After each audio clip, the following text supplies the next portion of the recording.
What's up, everybody? I hope you're doing well. Welcome to the extended cut, minimally edited podcast version of this week's episode, where we're gonna dive into the topic of burnout. I'm going to carry on with my chill vibes in my summer mode because I'm getting ready to go on vacation. So today's episode might feel a little bit more chit-chatty, a little bit less edited than my typical, and I hope you're enjoying your summer in whatever ways you can access as well.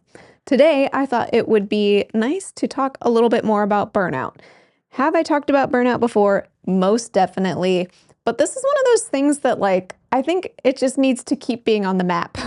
We need to keep talking about it because it's still a problem. And since I'm in summer mode, I didn't do a whole bunch of research for this episode or anything. I'm just going to share some of my thoughts when it comes to burnout, both from what I've seen in myself and interacting with other therapists as well. In a lot of spaces where we talk about therapist burnout and how to minimize burnout or overcome it, it can be really easy to simplify it into an equation that's like someone's working way too many hours and they need to maybe take a break, or maybe this job just isn't a good fit. They need a new job and they need to completely pivot. And those are certainly available options. We need to keep them on the table. And in many cases, those are going to be the most helpful options to employ. See what I did there?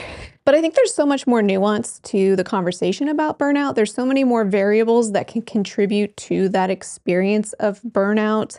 So I thought I would just kind of share sort of anecdotally some of the things that I've noticed within myself and therapist colleagues that I've spoken to along the way that can contribute to burnout, and how to maybe counteract that or interact with our professional lives so that we can minimize burnout or correct it if it's already kind of starting to go that direction. So hopefully it's clear I'm not giving some exhaustive list of everything to take into consideration if we're looking at burnout, but when I'm talking to therapists and I'm seeing some flags of burnout, these are some of the areas that I start to ask questions around to see if any of these might be contributing. And then, of course, there could be any number of things going on. I mean, there could be things going on unrelated to your workplace that are stressing you out, reducing your energetic or emotional capacity. I mean, there could be any number of things. So just be mindful of that as we go through this, that this is just kind of a starting point and you can build from here. So one of the variables that I think can contribute towards burnout in a lot of cases is when we don't have a sense of autonomy in our workplace. There could be a lot of things that feel like they take away from our sense of autonomy, whether we're working for an employer and they are just in charge of our schedule fully and they decide who goes on our schedule. They don't even check in with us. They decide the layout of our schedule. You know, how many clients do you see in an 8-hour day? How many do you see back to back? How much time do you get to do documentation and billing and whatever else? So it could look like that, like not having autonomy over the details of your workplace because an employer is taking that authority. Or it could be, you might be in totally solo private practice, or have kind of what looks like autonomy, but then this sensation of feeling like you don't have autonomy, whether it's like you feel like you are needing to work on behalf of your clients or on behalf of a paycheck, or something else that makes you feel like I don't have the ability to make decisions for myself. If, let's say, a decision that might be helpful to you is reducing the size of your caseload, but maybe that means you need to refer out some of your clients. And if you don't feel like you have a sense of autonomy to do that, either because you don't want to cause any harm to the care of your clients, of course, always be mindful and prioritize your clients' care, but you can still refer out and do so in a way where you're not abandoning your clients' needs. Or maybe it's because you feel like you need that income. So you're working way too much, but the rate that you're making, whether through insurance or private pay, isn't enough. And so you feel like you have to keep seeing those clients. So there's different places where the sense of lack of autonomy can come from.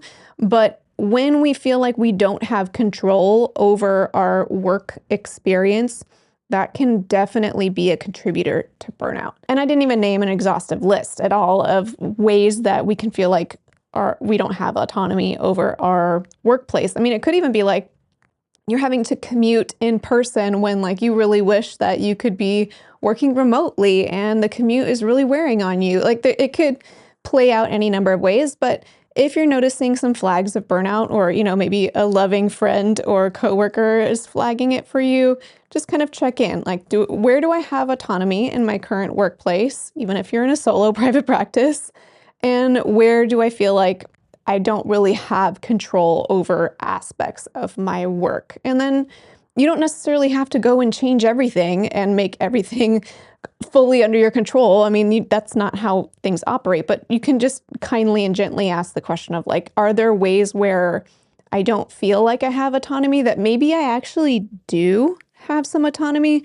Or is it possible that some of the ways that I don't have autonomy in my current workplace or my current setup might need to be adapted, or maybe it is worth considering changing your work environment or your workplace in some way so that you have more autonomy? But even if you're working for an employer, like, you can still advocate for more autonomy. If they're scheduling 5 clients in your schedule back to back and you operate best seeing 3 in a row and having a break, like, go and advocate for that and see how they respond. And if they are not nice to you, then, that isn't fun, but that gives you a data point to kind of build off of and decide what you want to do with that next. Or they might say, okay, sure, let's work with that and see what we can do. So check in on how much autonomy you have, how much you feel like you have. And sometimes we feel like we don't have autonomy when actually we might have more autonomy than we realize. And sometimes it's just identifying, I don't have as much autonomy as I need or as I would thrive in. And so let me go and advocate for that or make changes accordingly if I need to. Another variable that can contribute to burnout that's less about like,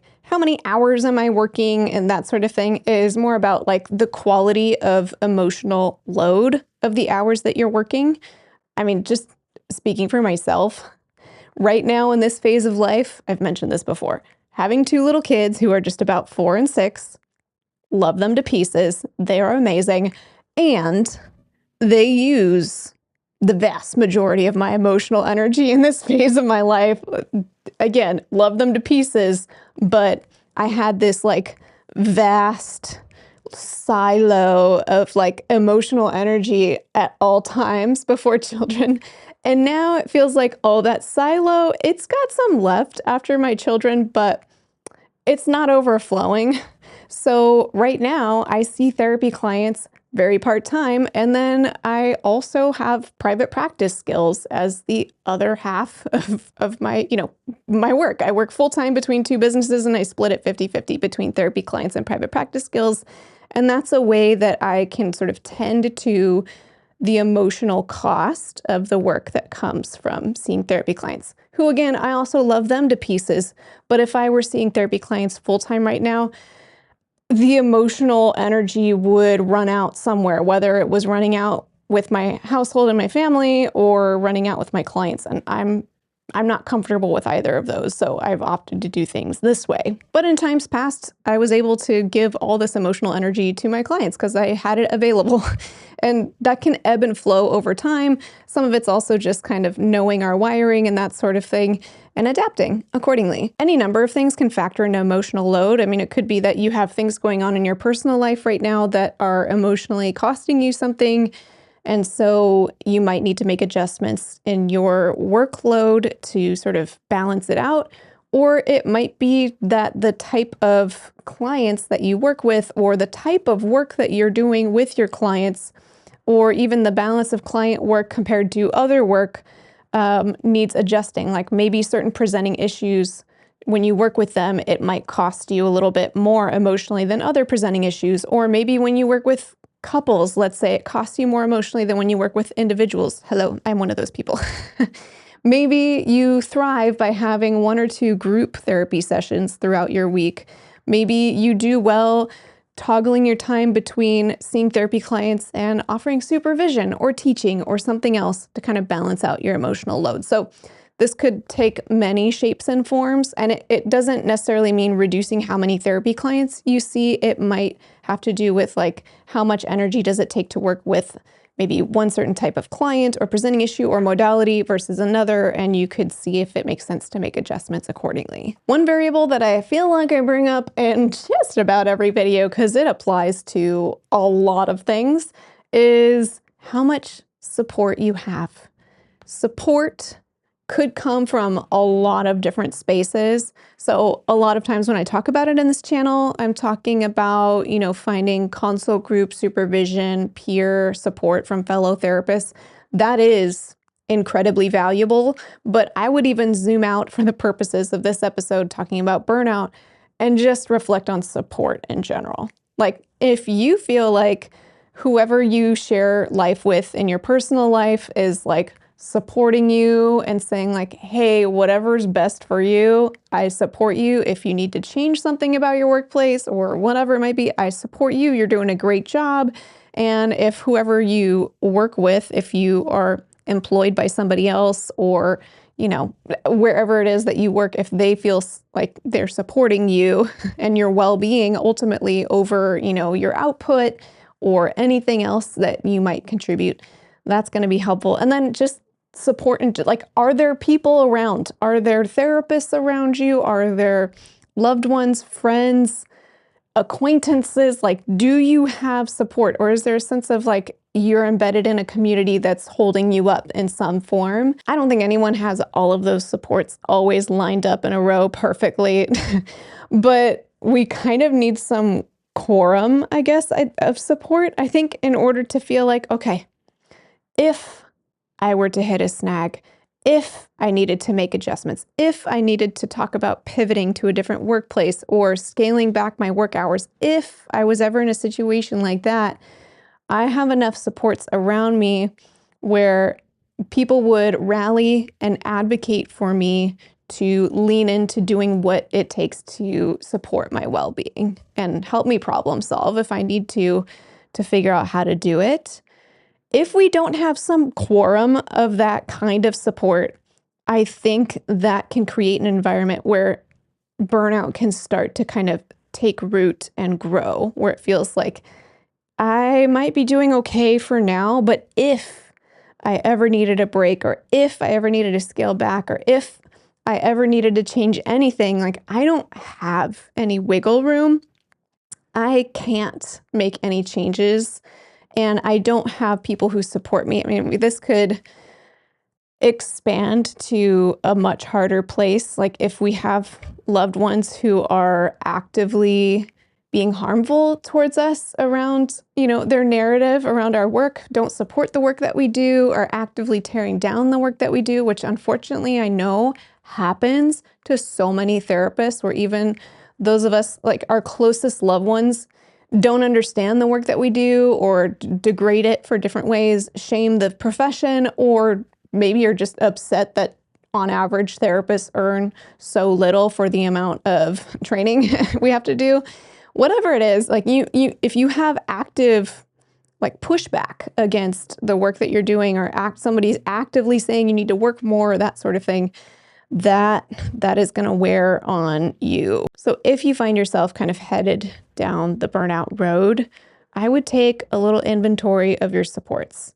And it might be some mixture of things, where there's some people in your life who are very supportive and some people who are actively not.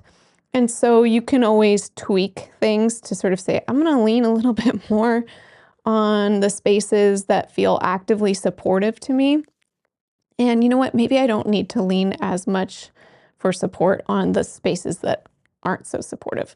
And if you take an inventory and it feels like I don't have any supports, like maybe I'm a solo private practice working remotely from home, I don't see a soul for the most of the day, except maybe when I go get groceries or something like that, then it would really be worth considering finding some supports. And they can be online, they can be remote, but they don't have to be, your bestie who lives down the street. But like, healthy supports are going to flag like, hey, is everything okay? It seems like you've been really stressed out with work recently, or, something seems to be bugging you. Or maybe if it's a consult group, they might say like, oh, it seems like this client or this caseload that you have right now is like really burdening you. Are you okay? And they can sort of like hold that mirror up to us. I think a lot of times we kind of know when we're headed towards burnout, but then it's easy to sort of like brush it aside and be like, oh, it's probably fine. It's probably fine.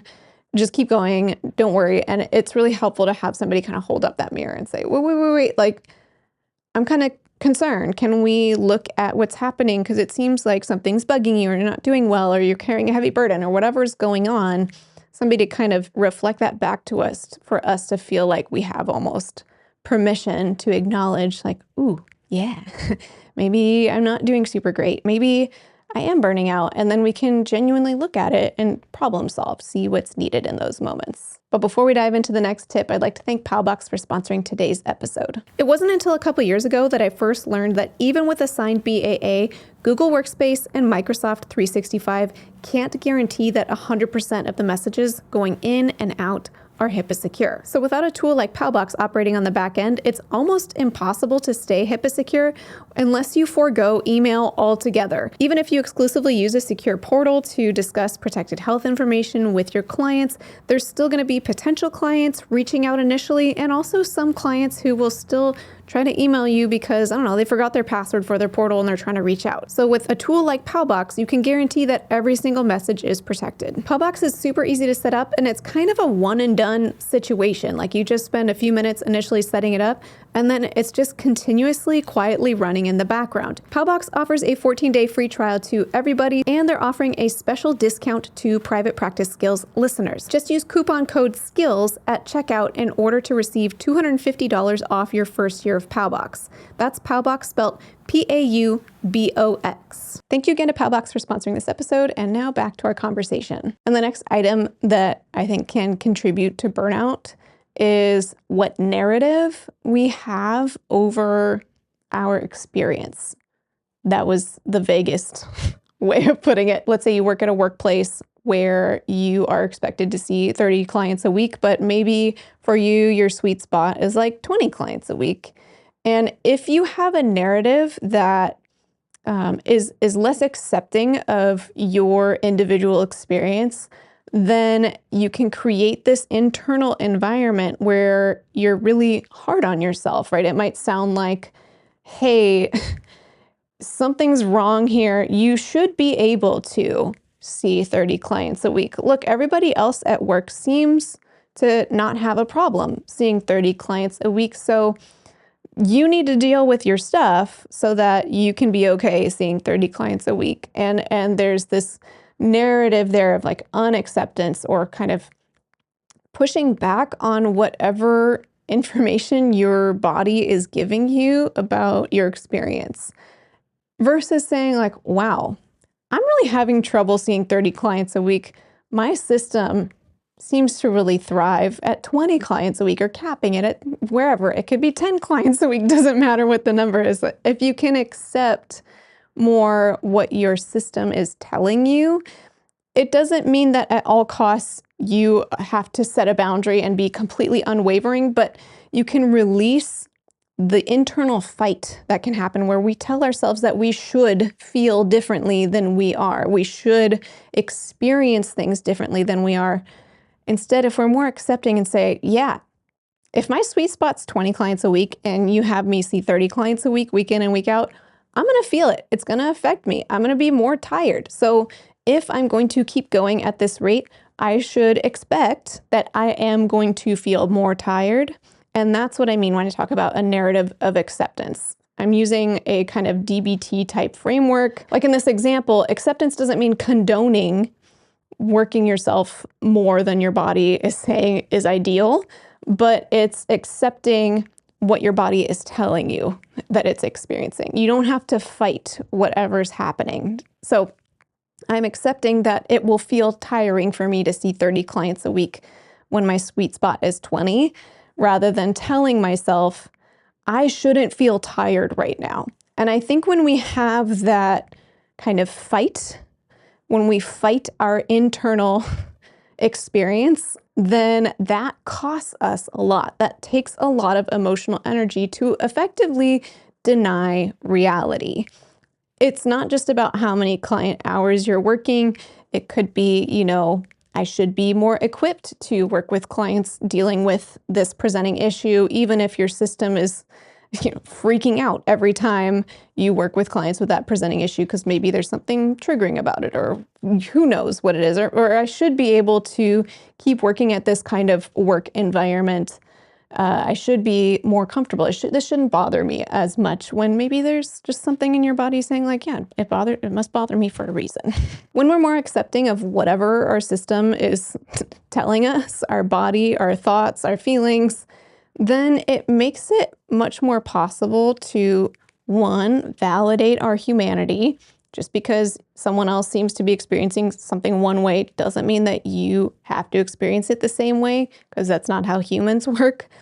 And it also is validating reality. And when we are looking at things clearly and accurately, it makes it a lot more possible to problem solve. Like if we were to push back and say, I should be able to be fine working 30 hours a week, even though I feel like I only thrive at 20, then we'll never really be able to get anywhere, and you'll just keep pushing that 30 hours a week and telling yourself that you shouldn't feel tired, even though your body is getting more and more tired.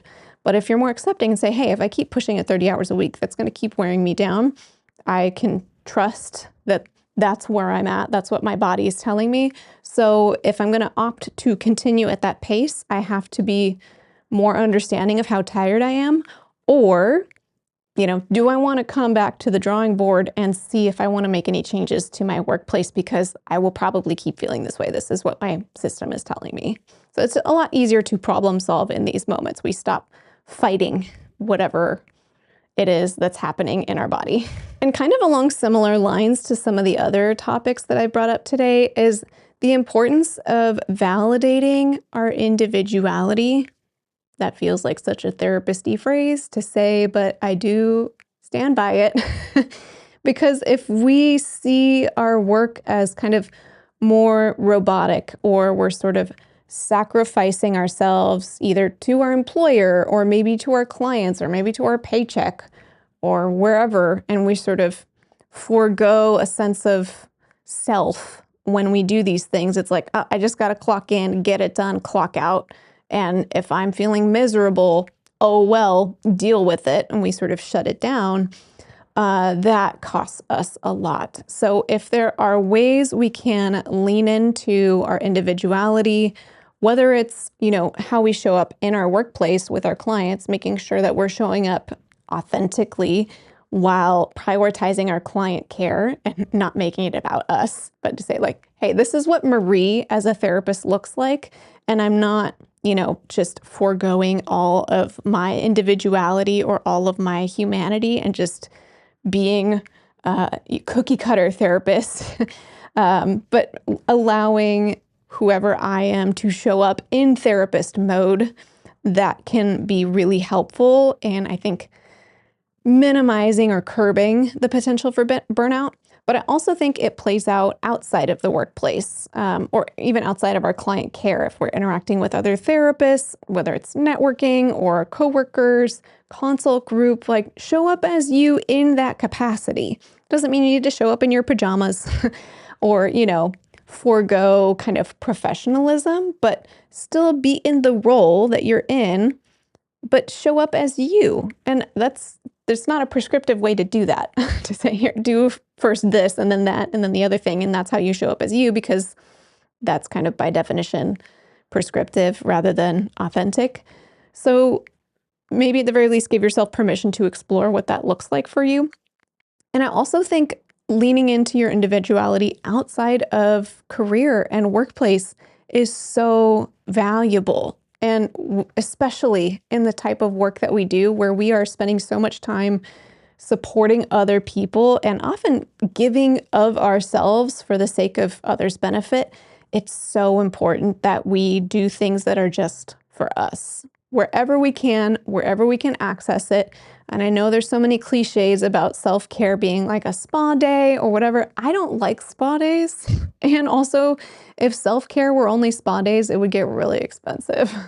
But like for me, even like if I feel it starting to like creep in, if I can even find like 10 minutes to just walk outside and like listen to a bird sing and watch a butterfly fly by, like that helps me so much. And it's free. It's free. It costs a little bit of time, but even just like 10 minutes of just doing nothing important for nobody else but myself, it helps me so much. So it could take any shape or form. But if you have like neglected hobbies or things that you love, but you haven't been doing them because there's other priorities, like feel free to consider leaning back into them, even just like a little bit here and there. And one item I noticed for myself, at least, so I'll just mention it as like a bonus thought, is work-life balance. That one does feel more cliche because work-life balance looks like different things for everybody. But like if work-life balance for you looks like putting in a 30-minute gap between all of your sessions, go for it. I mean, if you work for an employer that doesn't let you do that, then yeah, but it could be that. It could be prioritizing working somewhere close to where you live, or working remotely, or working in office. I'm really helped by having an office to go to. Otherwise, I feel trapped in like mom brain at my house. So, which costs money. But anyway, that's a way that I'm promoting work-life balance for myself. It could be, once upon a time, I commuted all across the Bay Area, like sometimes driving 150 plus miles per day, sometimes in the car 3 to 4 hours per day. That was not work-life balance for me. So just kind of reflecting, like, what does work-life balance look like for you? I have a lot more thoughts on what work-life balance really means, but that's not what this episode's about. So I'll just kind of put it out there and you can take it and do whatever you want with it. And just kind of check in with yourself. Like, does everything feel balanced, and what would I need to have a greater sense of balance? Well, I just wanted to touch on some of these a bit because, as I mentioned, a lot of times the advice that I hear around burnout is just kind of checking in on how fatigued you are and seeing if you need a break, considering if you need to change workplaces or kind of more significantly change aspects about your work. And a lot of times those things are still relevant, but even then, sometimes those things are not enough. Like if you take a break and you come back and everything is exactly the same, that might not work out long term. And even if you are, you change jobs or you make some significant changes about your workplace, but you're still holding, a narrative about your experience in your workplace that's not accepting of whatever your body is telling you, like, oh, I should be able to, work this many hours or whatever it is, then you might just still replicate the same problem in a new location. So I think it's important to evaluate all of these variables and just kind of let there be a little bit more nuance to the conversation, especially in the work that we do, which costs us so much emotionally. I think it makes sense to ask more questions about our internal experiences of burnout. But I think this applies everywhere. Like when I'm asking clients of mine who work in all kinds of professions, not just therapists, about burnout, I'm asking about those sorts of things. Like, it's like, do you feel valued as an employee? Like if you have a need or a concern, do you feel like that's going to be listened to and tended to? Like those are things that affect our experience of burnout as well, across the board. Well, I hope you found this episode supportive. If you clicked on it because you're wondering if you might be experiencing burnout, I will link to some of my favorite tools to assess for burnout. I especially love the ProQual because it is really tailored to those of us in the helping profession. So go ahead and check that out. And I hope that you found this episode supportive, and I hope you can find some supports outside of here as well. Well, thanks for joining me. I'm wishing you well in all your endeavors, whether you're watching or listening to this during summertime or not, wishing you well. I hope you're taking breaks. I guess that's why that's on my mind. I'm like, let me slow down with my videos over the summer and let's talk about burnout. So, jokes aside, I hope you are taking care of yourself. And whatever is going on, you're doing a great job.